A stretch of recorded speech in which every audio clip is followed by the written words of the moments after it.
Hola, muy buenos días a todos. Espero que estén muy bien.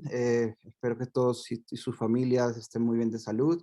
Aprovechamos para agradecerles a ustedes su participación en este webinar que está auspiciado por Blanco y Grupo Micronet Latam. Agradecemos a todos ustedes el tiempo que nos han dedicado hoy y pues esperamos que sea de su agrado esta charla en el que vamos a entregar mucha información importante acerca de la privacidad de datos en el 2021, lo que hemos aprendido en el último año. Esta charla, pues, me gustaría comentar un poco acerca de la dinámica que vamos a tratar. La idea es que en adelante, con lo que revisamos hoy en la información, puedan utilizar los recursos disponibles, utilizar el botón de preguntas y respuestas para todo lo que corresponde a sus inquietudes, y así podemos dar una mejor trazabilidad a este proceso. Al mismo tiempo, en su participación, al final vamos a tener una actividad lúdica que les permitirá tener un obsequio, luego a atender algunas preguntas que básicamente están en la charla. Así que estar muy atentos a esta charla con la información que vamos a entregar. Y pues quiero agradecer a todos en este momento y agradecer también a los panelistas que nos acompañan el día de hoy. En esta oportunidad tenemos la participación de Roberto Hernández, es presidente de ISACA, capítulo de la Ciudad de México, miembro del Comité ISACA Internacional. Ya tiene más de 25 años de experiencia en seguridad, en auditoría y gobierno de tecnologías de información. Y hoy en día nos acompaña como también docente que ha impartido cátedras en la Universidad de La Salle en Ingeniería Cibernética, en la Universidad Autónoma de México.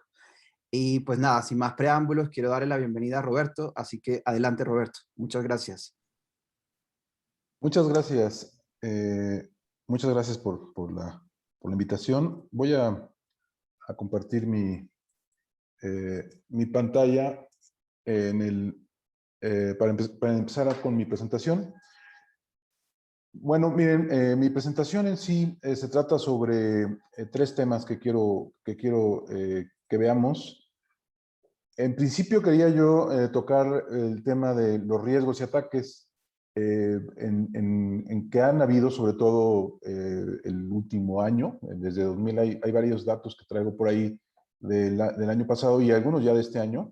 ¿Cómo están cómo están las cifras, ¿no? En cuanto a los ataques que ha habido y los riesgos a los que nos enfrentamos, cómo han cambiado también los vectores de ataque y la dinámica sobre los ataques. Esto ya ha venido pasando, ya tiene 2019, pero por este tema de la pandemia también cambió mucho. En segunda instancia, el cumplimiento también es un tema que ha evolucionado y ahí tiene que ver mucho la privacidad. Ahí tocaré algunos temas de cómo ha ido la privacidad evolucionando.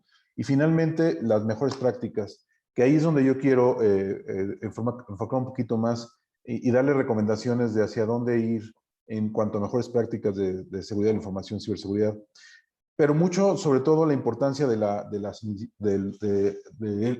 aseguramiento de los datos en cuanto a la sanitización. Yo entiendo, hay muchos estándares, vamos a ver algunos, no nos va a dar tiempo de ver el detalle, pero sí les voy a dejar mucha información para que ustedes puedan consultarla.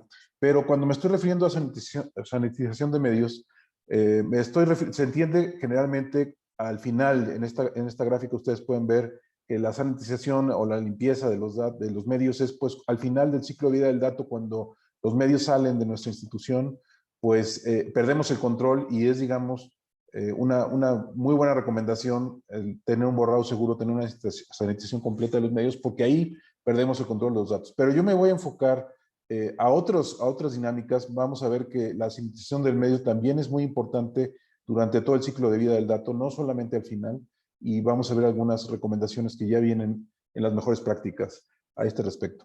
Bueno, en cuanto a riesgos y ataques, miren, en principio, ustedes pueden consultar este reporte el Global Risk Report, que es una fuente que utilizamos mucho, ¿no? Para ver riesgos a nivel mundial.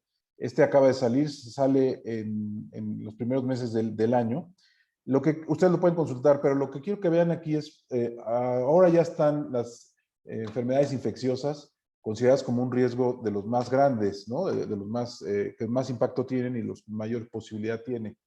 Sin embargo, ustedes, si ven esta misma reporte del 2020, también salió en enero febrero y, por ejemplo, no estaba considerado esto como un riesgo muy alto. Esto es es muy difícil poder predecir, ¿no?, lo que va a ocurrir con la pandemia. Este reporte, como les digo, sale a principios de año, salió en 2020 y no estaba considerado, ¿no?, este año ya. Bueno, pero el tema también, de los temas más importantes son los temas de ciberseguridad, los temas digitales, ¿no? Siempre están considerados y han salido en los últimos 5 o 6 años como los riesgos más importantes en este cuadrante de alto impacto. Y entonces ya es un problema a nivel, pues no solamente técnico, sino a nivel nacional. Aquí ustedes pueden consultar, esta es otra fuente que les recomiendo también. Esta fuente de NISA es la agencia europea que también emite reportes sobre los tipos de amenazas a nivel muy general. Esto también es reciente, sobre los tipos de amenazas, malware, todos los ataques a nivel web, phishing, spam, etcétera. La ISACA también tiene algunos reportes. Estos lo pueden ustedes también consultar. Y aquí hay tres láminas que lo que reflejan es que en una encuesta que se llevó a cabo a nivel de pues, distintas instituciones a nivel mundial, pues se está previendo, esto fue el año pasado, que haya más ataques. No se está previendo que disminuyan los ataques. Y a los cibercriminales, eso es algo importante, están aumentando, ¿no? O sea, cada vez hay grupos organizados que tienen mayores capacidades para atacar, pero hay algunos también que todavía no sabemos, ¿no? A veces es difícil detectarlos. Y finalmente, ¿qué tanto reportamos el crimen? La verdad es que muchas veces no se reportan los ataques por temor a, pues a lo mejor a represalias en cuanto a imagen o que podemos, o reputacional, ¿no? Entonces también es un tema muy importante. Nos estamos enfrentando a que los ciberataques están en aumento y sin embargo muchas veces no lo reportamos a nivel de instancias criminales. Bueno, de instancias policíacas, perdón. Bueno, otro asunto importante es que estos del 2021, ahí viene la fuente, y ya hay un reporte sobre cómo se ha incrementado los ciberataques, pero a nivel de cibercriminalidad. Y esto es algo que nos debe de preocupar bastante porque aquí ya hay algunos ejemplos de los cibercriminales.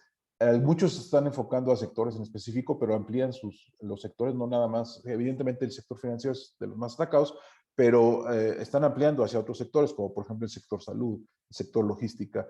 Y lo más importante es que esto ya es de este año, ya después de haber pasado la pandemia, se está incrementando el ataque de los cibercriminales, ¿no? Entonces es algo con lo que vamos a tener que estarnos cuidando. Algo también importante que pasó el año pasado y este año también es hacia dónde se han dirigido los ataques. Ustedes pueden ver este reporte, este reporte ahí podemos ver, por ejemplo, el sector financiero, que es el más atacado, sigue siendo el más atacado, pero hay otros sectores que no hayan sido tan atacados y el incremento que han tenido, por ejemplo, el gobierno, educación, el tema de transporte y logística, manufactura, que normalmente no eran sectores tan atacados, y ahora sí, y sobre todo también la nube. Hay una tendencia, la nube es un lugar seguro, evidentemente dependiendo del proveedor, tienen muchas capacidades, pero también es el lugar donde más se dirigen los ataques, evidentemente, pues porque ahí es donde se está migrando mucho de la operación de las instituciones. Bueno, ya a nivel de nuestra región de Latinoamérica, hay un reporte que lo pueden ustedes consultar aquí, del Cyber Edge 2020. Y lo importante es que si bien no somos de los más atacados, algunas veces los países latinoamericanos sí estamos entre los 10, 15 primeros a nivel mundial, pero este reporte es preocupante porque nos deja ver que aunque no seamos los más atacados, sí somos donde los ataques tienen mayores éxitos. Entonces, aquí lo que tenemos, ese reporte es que nos dice el porcentaje de infraestructuras comprometidas por ataques que tienen éxito. Entonces, aunque no somos los más atacados, sí somos muy atacados, pero sí es un hecho que en nuestra región sí tenemos,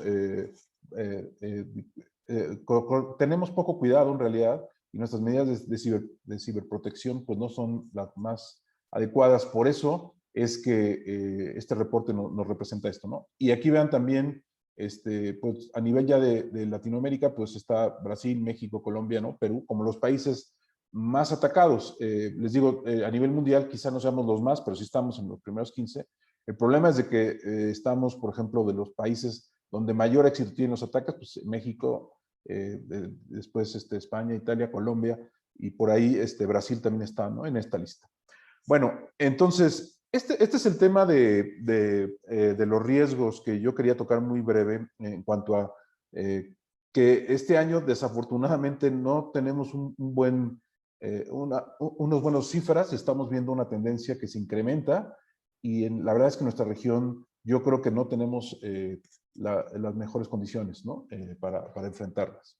Por otro lado, el cumplimiento. El cumplimiento, esta gráfica representa muchas regulaciones, estándares, mejores prácticas que tienen que ver con, por ejemplo, con el sector financiero o que tienen que ver con legislaciones de privacidad o legislaciones a lo mejor específicas, por ejemplo, algunas de México, algunas de protección de datos mexicanas, pero ahí cada país tiene el suyo, las leyes europeas, ahorita vamos a hablar un poquito de las de protección de datos, y por otro lado, todos los datos a donde tenemos que reflejar, o toda la información que tenemos y que tenemos que estar viendo que cumplan. Algunas tienen que ver con cuestiones, como les digo, de sectoriales. Ustedes pueden ver, les recomiendo, este es un sitio que sí tiene costo, pero alguna parte la pueden ustedes consultar, se llama el Unified Compliance Framework, que ellos hacen una recopilación no nada más de temas tecnológicos, sino de muchas regulaciones, hacen mapeos y te permite darte cuenta de este tipo de regulaciones, por ejemplo, de privacidad o de ciberseguridad u otras regulaciones, y pueden ustedes utilizar esta fuente como una fuente de mapeo a nivel mundial. Ellos tienen 800 documentos, estos son regulaciones mapeadas, más de 10,000 reglas, y esto nos puede dar una idea de hacia dónde vamos, ¿no? Que esto cada vez es más creciente también, por un lado los riesgos y por otro lado las regulaciones. Yo creo que las regulaciones, las más que van a estar evolucionando son las de privacidad. El concepto de privacidad ya tiene tiempo, en sí se refiere a la información que nos puede identificar como personas. A nivel de histórico, un poco las primeras leyes de privacidad se remontan a los 70s, sobre todo en Europa, y tenían mucho que ver con ellos, evidentemente, después de la Segunda Guerra. Si ven, ahí había listas de exterminios que hablaban mucho pues de razas y la verdad fue algo bastante terrible.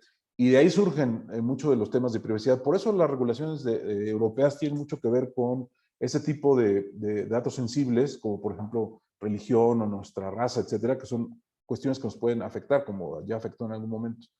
Entonces, si ven, ya tienen bastante tiempo y han ido desarrollándose en diferentes partes del mundo. Aquí vean, en los 80s, ¿no? También siguieron varios países europeos, Australia, Japón, Canadá, etcétera. Y algunos países ya latinoamericanos, ya desde los 80s ya existen algunas regulaciones. En los 90s, España es un referente para muchos países mexicanos, perdón, latinoamericanos, por ejemplo, México también dentro de ellos. Utilizamos una base, ¿no?, de la regulación española. Entonces, muchas de las regulaciones latinoamericanas, digamos, se basan un poco en la regulación española antes, y en los 90s, pues, sobre todo, si ven, América Latina ya empezó a generar sus propias regulaciones, y en los 2000 pues ya esto se va expandiendo, ¿no? Lo importante aquí, empezaron a sacar algunos principios, por ejemplo, estos principios de privacidad Safe Harbor, que nos hablan ya de que los datos tendrían que estar seguros en algún puerto seguro, de no nada más en un país, sino que podamos confiar en los demás países, ¿no? Aquí en los 2010, pues ya esto se va a estar expandiendo. Sin embargo, creo que la Ley de Protección de Datos Europea, que ya en mayo de 2018 entró en vigor, cambió, está transformando todo este antecedente que tenemos. Si bien las leyes existen, se van modificando, pero esta en sí, como ustedes saben, ya es una ley transfronteriza que protege los datos de los europeos no importando dónde estén, ¿no?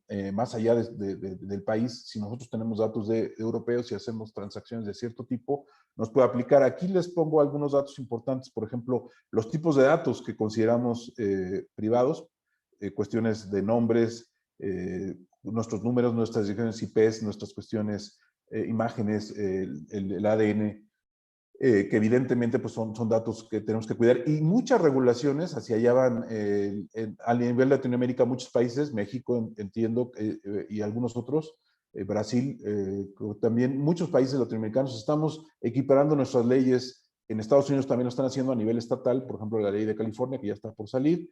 Las leyes de privacidad van a tender hacia esta misma ley que nos proteja ampliamente en nuestros datos, no importando el país donde está. Y bueno, y tiene varios principios. El de integridad y confidencialidad es uno de ellos, pero también el de privacidad desde el diseño. Vean ustedes que esta regulación ya habla de que tenemos que tener nosotros controles para construir nuestros sistemas con controles de privacidad desde el diseño, como por ejemplo pseudonimización, el cifrado o la minimización de datos y privacidad de datos por defecto, que solamente necesitamos recabar los datos que sean necesarios, ¿no? Y tenemos que proteger todo durante todo el ciclo de vida de los datos. Esto es muy importante porque nos habla de que los datos no solamente los tenemos que cuidar al inicio o al final, sino durante todo el ciclo de vida, también durante el procesamiento tenemos que tener permisos para procesamiento de los datos. Bueno, entonces, regresando a este tema, de estos dos temas, por un lado ya vimos que los riesgos y los ataques pues se van a ampliar. El cumplimiento adicional, pues hay muchas normas que siguen su evolución, pero sobre todo la privacidad. Esta ley de privacidad europea está moviendo a muchos países hacia la misma regulación. Y yo, por último, quisiera mostrarles el tema de las mejores prácticas.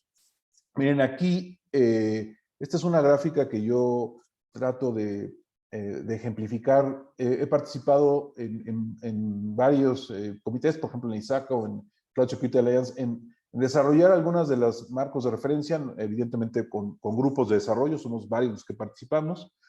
Y me he dado la tarea de comparar dónde están ellos, de poder ubicarlos y de darles alguna ubicación en cuanto a la complejidad. Por ejemplo, COVID o ISO 27001, que seguramente ustedes ya conocen, desde mi punto de vista, sobre todo ISO 27001, tienen que ver con la seguridad de la información.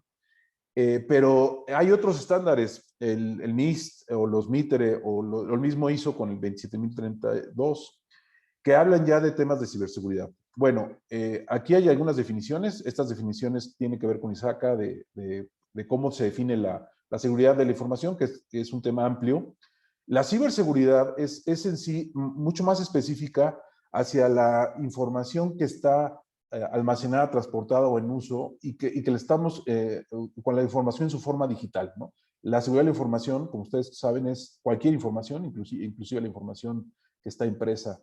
Pero la ciberseguridad es específica para la información digital y la ciberresiliencia, esta en sí es podernos mantener y anticipar ante ataques. Y hay varios estándares que están saliendo desde 2019, NIST, ahí les comento algunos.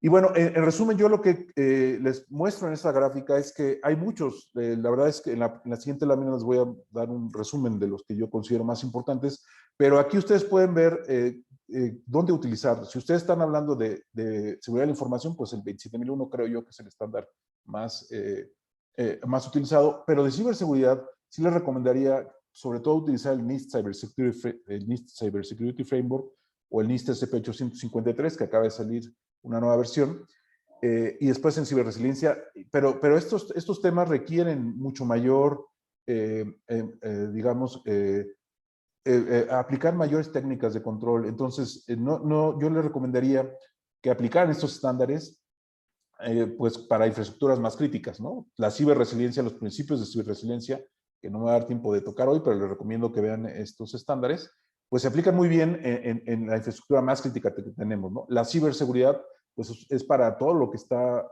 infraestructura probablemente medianamente crítica, pero sobre todo los medios electrónicos que tenemos. Bueno, entonces, en esta lámina, aquí podrán ver un resumen muy breve a nivel de lo que yo comparé a nivel del NIST, del ISO, de la ISACA y del CIS, que es el Center of Internet Security, y de los documentos que tienen, excepto el ISO, tienen costo. Todos los demás, ustedes esos los pueden consultar. ISACA, algunos tienen costo, muchos están disponibles, pero vean de qué hablan. Hablan de centros de datos, redes, de aplicaciones, de la nube. Son los temas que ustedes pueden encontrar ahí, mejores prácticas, recomendaciones, estándares, y ahí pueden ustedes ubicar mucha información.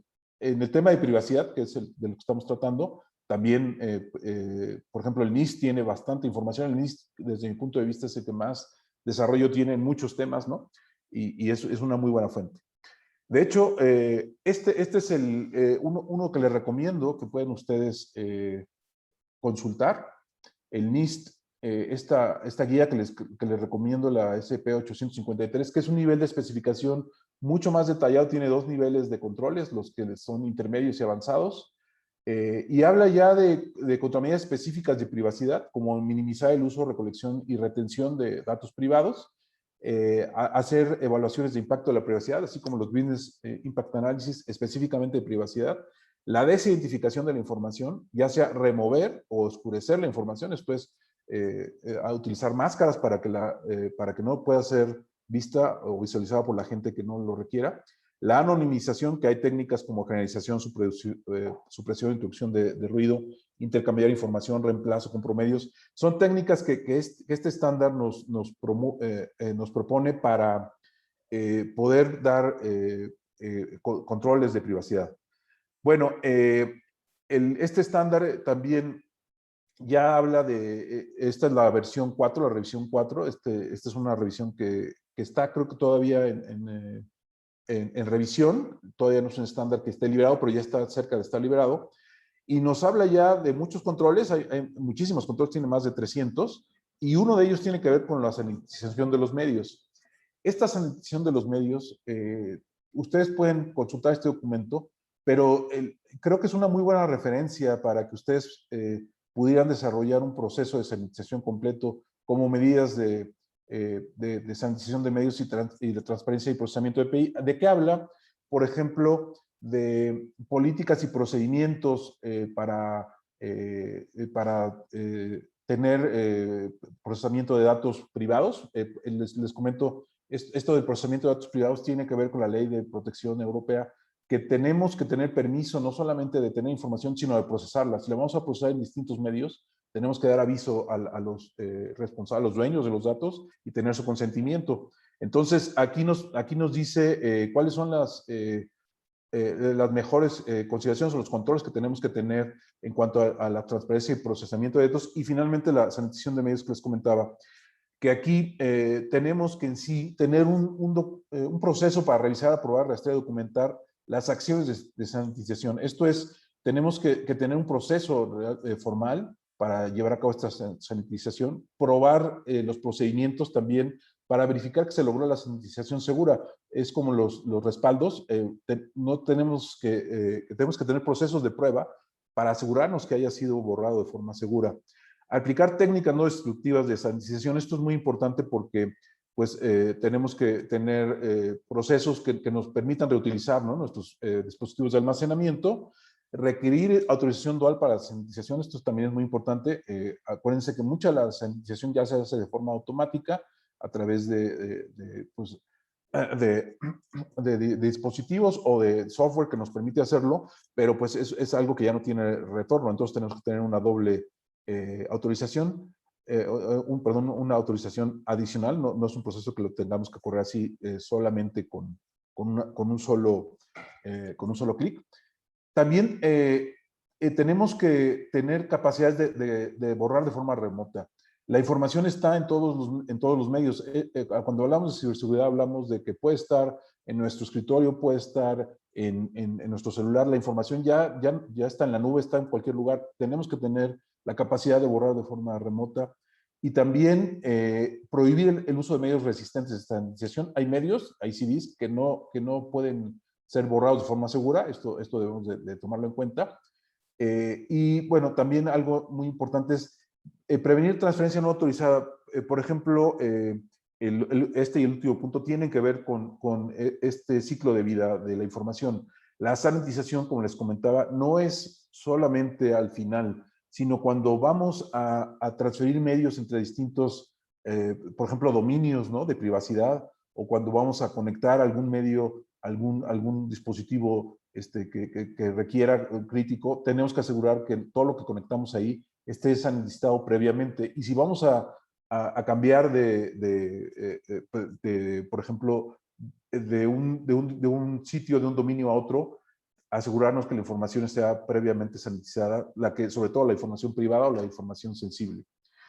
Bueno, con esto les comento, finalmente este ciclo de vida del dato, como les comentaba al inicio, pues no solamente tiene que ver con al final de la información, sino durante todo el ciclo de vida y sobre todo, como les comenté, en cualquier ocasión podemos tener dispositivos como laptops, nuestros smartphones, o inclusive en otros dispositivos IoT, por ejemplo, como los drones, o como otra información, nuestros relojes, ¿no?, que también pueden tener información.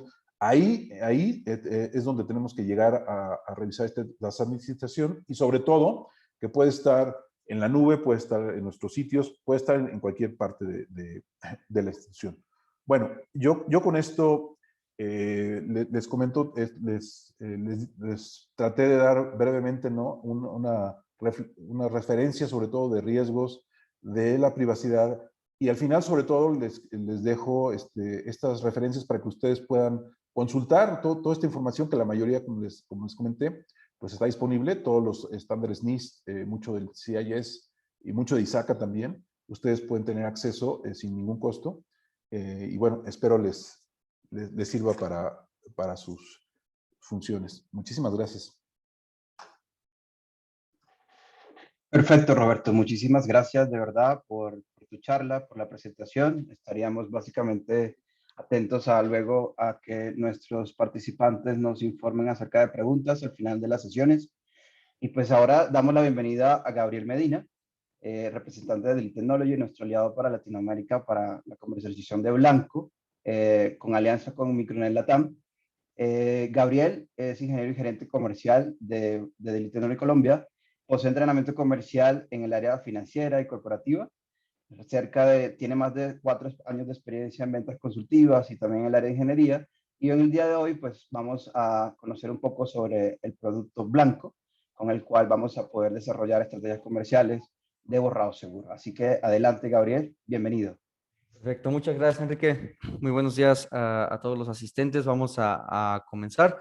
Técnicamente, bueno, tomando el preámbulo que nos comentaba el ingeniero Roberto acerca de todo el tema normativo, cómo está surgiendo esto, ¿vale? Bueno, destinamos el tema de borrado seguro, bueno, pero desde un punto de vista, lógicamente, de la privacidad de los datos, basado en las normativas, ¿vale? Que mencionamos antes. Bueno, primeramente, de todo esto, tenemos que definir qué es, en este caso, bueno, el derecho a la protección de los datos personales, ¿no?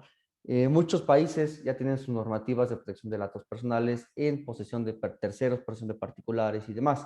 Realmente todas esas normativas, lógicamente, han ido derivadas de las leyes de protección de datos que mencionaba Roberto, y lógicamente lo engrosamos en este caso en un concepto muy básico nosotros, que es un conjunto de facultades que le permita a la persona tener control sobre sus datos. ¿Qué son sus datos? Bueno, en este caso, un dato podría ser, bajo la definición en este caso, de lo que genera tanto NIST, ¿vale? Como lo que genera en este caso Gartner, es cuando el dato es capturado, pasa de ser un dato análogo a un dato digital, y el dato personal viene siendo, bueno, puede ser nuestro nombre, nuestra dirección de correo electrónico, por ejemplo, nuestro teléfono y demás, ¿no? Eso es como tal el dato, ¿vale?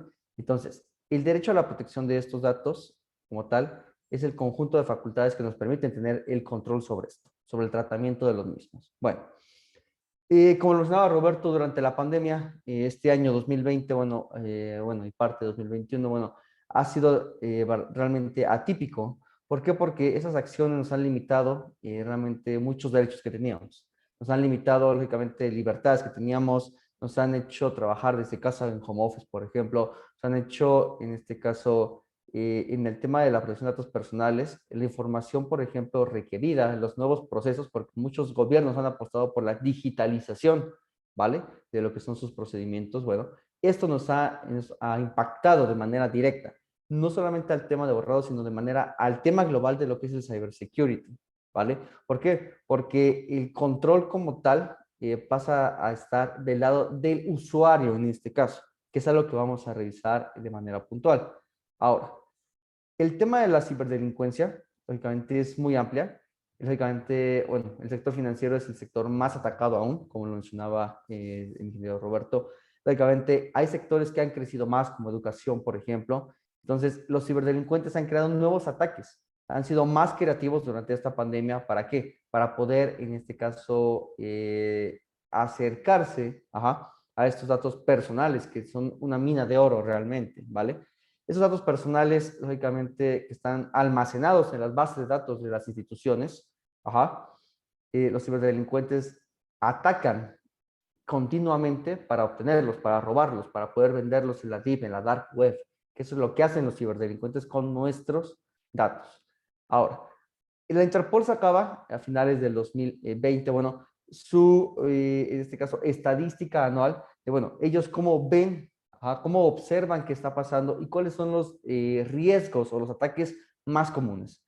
En este caso, podemos ver que el phishing, en este caso, sigue siendo el punto número 1, con 59%, por ejemplo. Tenemos, lógicamente, el tema del malware. Fue muy sonado el tema de los ransomware el año pasado. Hubo muchísimos ataques de ransomware. ¿Por qué? Por faltas de actualizaciones, lógicamente, por falta de seguridad perimetral, por falta de políticas y protocolos de trabajo, en este caso, que es el home office. Entonces, esto orilló, lógicamente, a que estas cifras se expandieran bastante más en el 2020, ¿no? Lógicamente, bueno, dominios maliciosos y el tema de los fake news son parte de las estadísticas que el Interpol tiene para mostrarnos, ¿no? En el cierre de 2020. Bueno, y del otro lado de la moneda, en el tema de lo que es la seguridad, bueno, el espectro es muy amplio del cybersecurity. Tenemos realmente, pues, bueno, DLPs, antivirus, firewalls, tenemos muchas capas de protección para salvaguardar el dato digital. Uno de estos puntos, lógicamente, es el tema de el borrado del mismo dato. Según Gartner, el dato digital se crea, se usa, se comparte, se almacena y se destruye. Pasa por estos 5 puntos cualquier dato. Esto quiere decir que al final, en el ciclo de vida del dato digital, cuando ya no es útil en mi organización, bueno, yo tengo que despojarme de estos datos y hacer un deslinde de responsabilidades. Lógicamente, estos conceptos se deben de considerar. ¿Por qué? Porque la salida apresurada para trabajar desde casa, lo que nos obligó la pandemia, lógicamente no estábamos preparados para hacer esto. Lógicamente, la entrega de los recursos, en este caso a los empleados, muchas veces el equipo, pues era un equipo de cómputo que estaba dentro de la organización con ciertos parámetros de seguridad. En este caso, bueno, al hacer esto, que las organizaciones den estos equipos a sus usuarios, lógicamente entramos en problemas. Entonces, bueno, los DLPs lógicamente entran en acción para mitigar esta operación y mitigar lógicamente el riesgo. El tema de la cuarentena, lógicamente, bueno, hizo que también se detectaran nuevas posibles brechas de seguridad que no se tenían contempladas dentro de la estructura organizacional de las compañías. Bueno, una serie, en este caso, de normativas, lo cual nos lleva a que, debido a que la situación del COVID, todos los sectores se vieron afectados. No solamente el sector de TI, hablando de cybersecurity, sino el cybersecurity también se vio afectado en empresas de retail, de alimentos, de procesamiento, por ejemplo, constructoras y demás. ¿Por qué? Porque los ciberdelincuentes ampliaron, como lo mencionaba en un principio, ampliaron el rango a las empresas a cuáles atacar. Algo muy importante es que el esquema home office es un esquema funcional, sí, cuando se tienen en este caso las seguridades o las particularidades del proceso. ¿Por qué? Porque entramos nosotros a un CRM, donde hacemos pedidos, están los clientes, está la base de datos, por ejemplo, nuestro catálogo, están los inventarios de piezas, está el secreto industrial, si somos una empresa de logística, por ejemplo, está el secreto industrial de cómo realizamos todo esto. Entonces, al acceder lógicamente desde casa, desde nuestra celular inclusive, ¿no? A poder trabajar, bueno, no son dispositivos que estén dentro del ámbito de seguridad, en este caso, porque son dispositivos caseros, diseñados para nosotros mismos, ¿vale?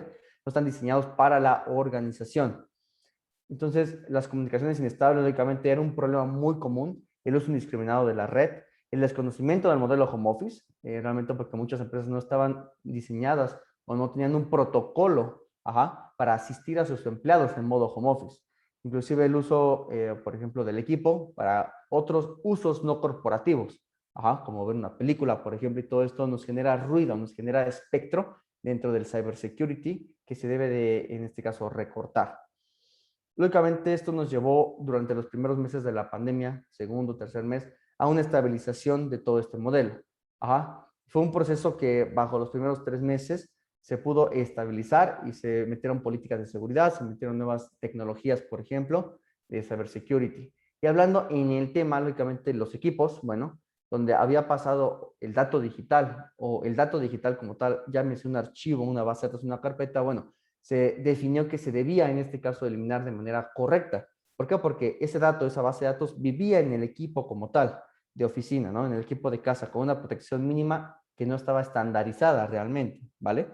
Eso nos llevó a tener ahora, después de este año que aprendimos, bueno, equipos optimizados, equipos dentro de un espectro, en este caso de seguridad, equipos con actualizaciones continuas, con mejores comunicaciones, con canales de seguridad como VPNs y bueno, y toda una serie de cuestiones aquí, ¿vale? Que eso nos ayudó a tener los sistemas y las aplicaciones corporativas seguras, libres de estos ciberdelincuentes. Dando todo este preámbulo, lógicamente, es necesario establecer políticas de borrado en un esquema de teletrabajo. ¿Por qué? Porque muchas veces la información, que en este caso es una base de datos con la que trabajamos todos, es una información que se usa, se comparte en este caso, y después pasa a un proceso de almacenamiento seguro, entre comillas. Seguro es mi disco duro, un disco externo que yo conecto a mi laptop corporativa, que ese disco, por ejemplo, no tiene las particularidades, por ejemplo, de estar cifrado, a lo mejor, no tiene, por ejemplo, un antivirus, no tiene optimización del recurso.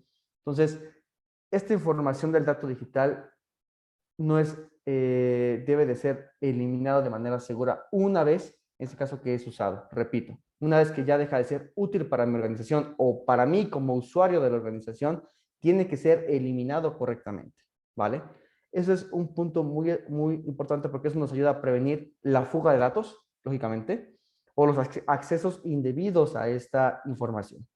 Para concluir, perdón, para concluir, bueno, el Chief Technology Officer, lógicamente, el Chief Security Officer, el Chief Information Security Officer, que es el CISO, bueno, tiene que observar los ambientes actuales dentro de todo el espectro de lo que es el cybersecurity. En el tema puntual de borrado seguro, bueno, deben entender que el ciclo del dato termina una vez que el dato deja de ser productivo. En ese momento entramos nosotros, como fabricantes, como en este caso el tema de borrado seguro, entramos en ese punto nosotros.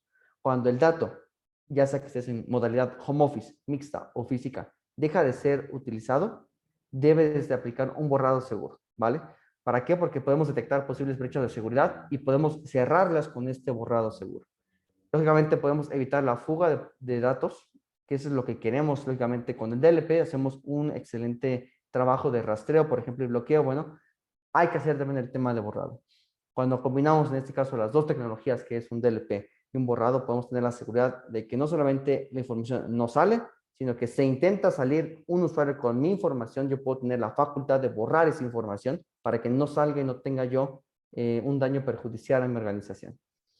Y para finalizar, es necesario tomar acciones, lógicamente, como lo mencionaba ahorita Roberto. Bueno, existen muchas normativas, COVID, ISO 27001, por ejemplo, GDPR, NIS 888, que son, bueno, el apartado del tema de borrado seguro, por ejemplo.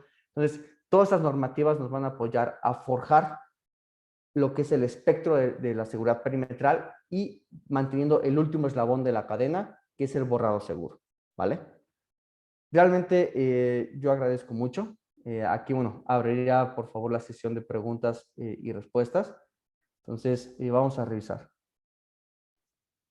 Gracias, Gabriel. Sí, tenemos en el chat una pregunta de Carlos Vaca. Por favor, ¿me recuerda el NITS? Gracias. A ver si por favor con Roberto nos puedes colocar esa información en el chat para responder. Y hay otra pregunta de Miguel Rangel. Dice, ¿qué opinión tiene de los controles críticos del CIS antes antes 20 y ahora creo que ya los optimizaron a 18, tengo entendido. No sé si es una pregunta más para Roberto.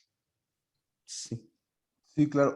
Miren, en cuanto al NIST, el NIST Cybersecurity Framework es digo, ¿no? Es muy extenso. Ustedes lo pueden consultar.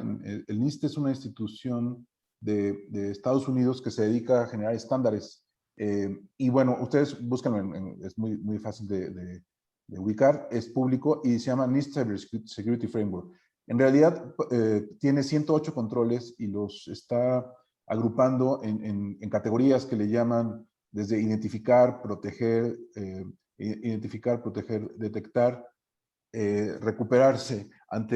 responder y recuperarse ante ataques cibernéticos. Eso es lo importante del NIST, que es el primer estándar, es específico para ciberseguridad y lo desarrollaron justamente porque no habían tenido éxito en dar respuesta en muchas agencias de Estados Unidos a los ciberataques. Entonces desarrollaron un estándar específico para ciberseguridad y si ven al final, cuando les comento, vienen controles para identificar, para detectar, responder, pero sobre todo también reconocen que no es suficiente eso, sino tenemos que tener controles para responder y recuperarnos ante ataques, ¿no? Básicamente están estos controles. Hay algunos controles que son similares al 27001, pero hay otros que son muy específicos para cuestiones de ciberseguridad y sí tiene el concepto este de los datos en uso, los datos en tránsito, los datos almacenados y cómo los vamos protegiendo. Entonces, les recomiendo mucho ese estándar. Y después de eso hay el NIST 853. Búsquenlo también, ahí vienen todas esas referencias. Y esos dos estándares yo considero que son muy completos para controles, como fuentes de controles. La siguiente pregunta que me comentaban sobre el CIS, que es del SANS. Bueno, yo he utilizado mucho el CIS para evaluar infraestructura crítica y sobre todo controles muy específicos. El NIST Cybersecurity Framework o el ISO o cualquiera de estos estándares en realidad son estándares completos que hablan de cómo dar ciberseguridad con un proceso completo, como les comento, desde, por ejemplo, el NIST, identificar, detectar, proteger, recuperar, responder y recuperarse, y tiene controles en todo esto. El CIS está muy enfocado en infraestructura y si ustedes lo aplican, es infraestructura crítica. Entonces, no está hecho, digamos, como para ver para poder evaluar la ciberseguridad amplia, sino para evaluar la ciberseguridad en infraestructura crítica en específico. Por ejemplo, no evalúa si tenemos un análisis de riesgos, así lo dice el CIS. El CIS no evalúa si desarrollamos un análisis de riesgos, ni un análisis de impacto del negocio, ni una clasificación de información, porque da por hecho que eso ya lo hicimos y que lo que estamos evaluando es infraestructura crítica. Entonces, el CIS es muy útil cuando estamos evaluando infraestructura crítica y los controles que debemos de tener ahí. Y la verdad es que es se aplica muy bien, tiene niveles de madurez y ustedes pueden aplicar controles, son muy técnicos, ¿no? Cuestiones, por ejemplo, que tienen que ver desde el inventario hasta cuestiones que tienen que ver con redes Wi-Fi, ¿no? La protección de redes Wi-Fi, de cuestiones de cifrado, y tiene 5 niveles para ir, digamos, viendo el nivel de madurez que tienes en esos controles. Es muy útil, pero se aplica en infraestructura crítica en esas condiciones. Gracias, Roberto, por tu respuesta. Tenemos una pregunta adicional. Dice, para el borrado de discos, en el mercado existen varias soluciones. Sin embargo, hay desgaste de estos dispositivos. ¿Cómo hace Blanco este proceso para no afectar el performance? Gabriel, Claro, eso es para ti. claro que sí. Sí, bueno, en el mercado existen soluciones, de hecho, hasta nativas. Me refiero a de los fabricantes como Lenovo, Dell, HP Enterprise, que en este caso son soluciones que vienen, de hecho, integradas, ¿vale? Y soluciones, lógicamente, freeware que puedes cargar gratuitas. La diferencia está en que nosotros, como fábrica, en este caso de Blanco, como tal la marca, desarrollamos una patente específica, es una patente internacional certificada ya en Estados Unidos, la cual nos permite realizar un borrado a discos de estado sólido tipo, bueno, SATA, NVMe, M2, PCI Express y demás, de una manera en que no desgastamos el disco de estado sólido. Toda esta información, bueno, bueno, ahorita por el tiempo vamos a ponerla, bueno, en adicional a la presentación para que quede muy específico que nosotros somos, bueno, realmente el único software en el mercado que te puede ofrecer un borrado seguro en estado sólido, certificado, patentado y te genera un reporte auditable. Perfecto. Hay una pregunta más que hacen Perdón. referencia con relación al borrado, que hemos visto que has comentado borrados de discos, pero que hay acerca de borrados de máquinas virtuales o de almacenamiento en la nube. ¿Qué nos puedes contar al respecto? Claro que sí. Nosotros como fábrica, en este caso de software, tenemos soluciones que hemos desarrollado, no solamente para el tema de discos, ¿no? Que es, por así decirlo, el grosor de lo que vemos ahorita, sino el tema de la nube. ¿A qué me refiero con nubes? Que se puede borrar instancias, por ejemplo, en Amazon, en Oracle, en Database as a Service, en infraestructuras tipo IaaS, como es Azure, por ejemplo, y en el tema, por ejemplo, de virtualización, lógicamente, y todos los hipervisores, Hyper-V, VMware, por ejemplo, Zen Server, Acropolis en Nutanix, sistemas hiperconvergentes son soportados. Tenemos una plataforma bastante amplia nosotros de productos, donde me atrevo a decir que podemos soportar el 99% de dónde exista la información. Ahí podemos llegar nosotros. Tenemos un producto diseñado para esto y para poder realizar un procedimiento de borrado seguro. Vale, Gabriel. Pues vale. Igual, si quedan algunas preguntas, estaríamos básicamente atentos al final de la sesión. Nos vamos a quedar con nuestros datos para que puedan referenciar acerca de preguntas que tengan acerca de la solución.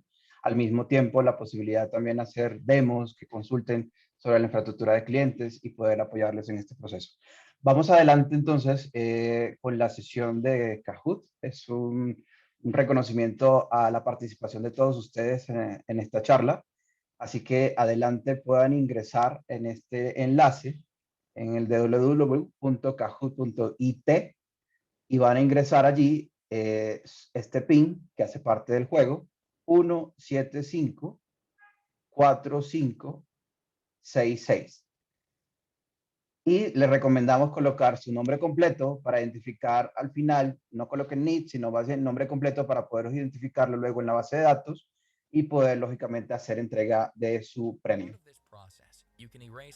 Así que vamos a esperar unos minutos mientras vamos ingresando.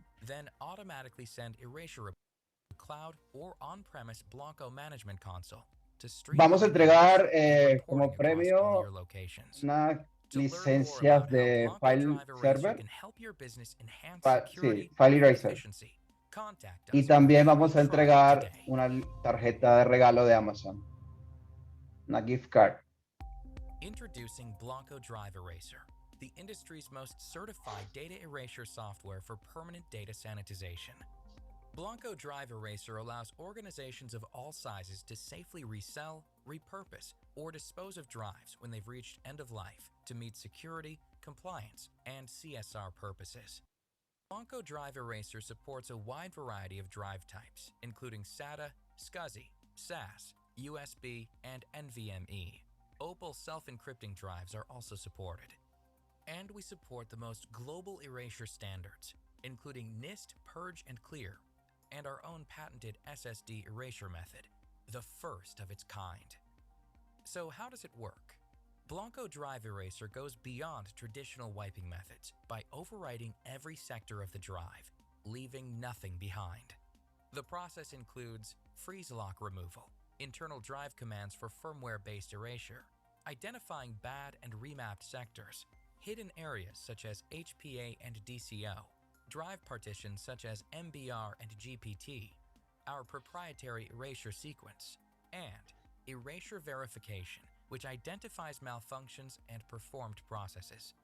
After the erasure is complete, a signed, tamper-proof certificate of erasure is supplied for every erasure, including drive-level reports for server arrays. Certificates can be saved in PDF or XML format and stored in the Blanco Management Console, on-site or in the cloud. Additionally, Blanco Drive Eraser software provides key asset diagnostics and profiling.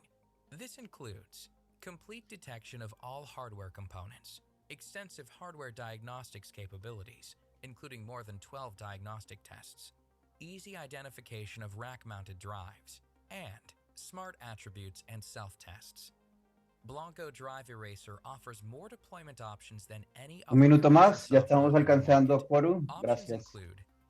Gracias por seguir la recomendación de nombre y apellido. Muchas gracias. And MSI package. When you're ready to deploy, Blanco Drive Eraser allows for the full customization of ISO files to meet your organization's unique security settings, goals, and requirements. You can even customize and save a master software image file that can be distributed to multiple sites across the globe, allowing you to streamline data erasure regardless of operating system or manufacturer. And you can Un leverage minuto y Blanco's comenzamos. two-way communication Estén technology preparados. to Gracias. easily integrate with your WMS, AMS, or other existing systems for additional flexibility and automated process flow.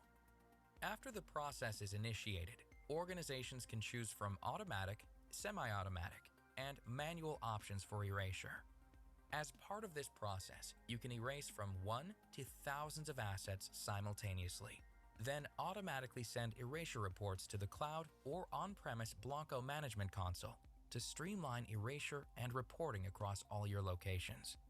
To learn more about how Blanco Drive Eraser can help your business enhance security and efficiency, contact us for a free trial today. Listo, empezamos. La privacidad de datos 2021, así que adelante con las preguntas. No sé, ¿qué es el derecho a la protección de datos personales?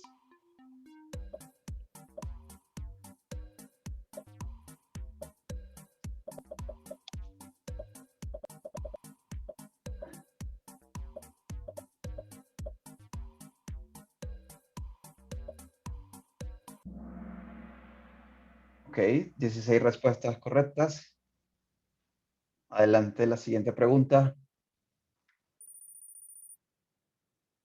Ok, vemos un marcador. Patricia J. ¿Verdadero o falso? Los ciberdelincuentes aprovecharon la falta de interés del usuario y los malos ISP para acrecentar los ataques.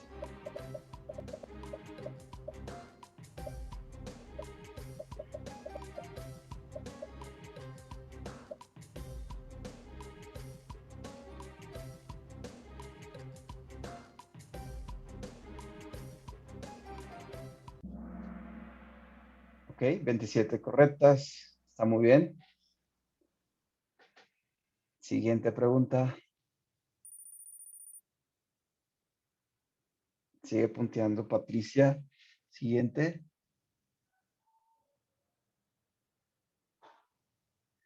Mencione 2 casos de uso de borrado en pandemia.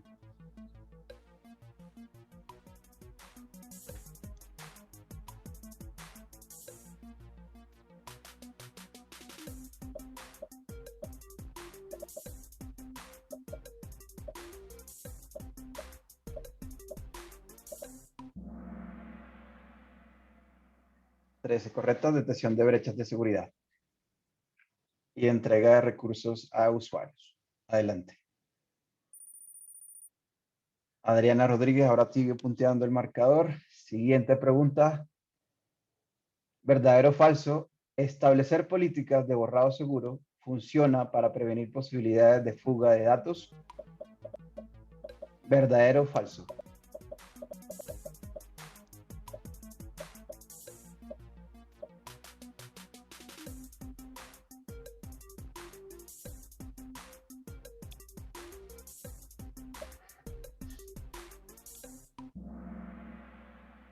Ok, 27 correcto, verdadero.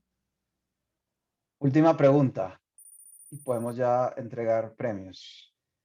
Adriana Rodríguez, siguiente. Es un quiz, selección múltiple. Seleccione 2 normativas que atacan el borrado seguro como un hecho sumamente importante. Selección múltiple.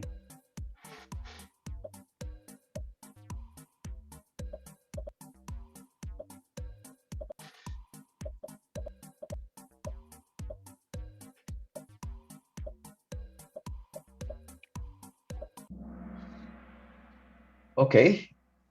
NIS 800.88 GDPR. Listo. Veamos nuestro podio. Tercer lugar, Adriana Rodríguez, Angélica Pirrir. Y primer lugar, Germán García. Muy bien, felicitaciones realmente a todos los participantes. En nombre del grupo Micronet Latam, agradecemos de verdad su participación en este webinar. Muchas gracias. Aquí les vamos a dejar nuestros datos de contacto en este código QR y nuestra página web en grupomicronet.com, donde pueden encontrar bastante información sobre nuestros productos, especialmente Blanco, que es la charla del día de hoy. Y para cualquier tema, pues estamos muy atentos a colaborarles. De verdad, muchas gracias. Gracias por su participación. Saludos, gracias Gabriel, gracias Roberto y a todo el equipo de Micronet Latam. Saludos.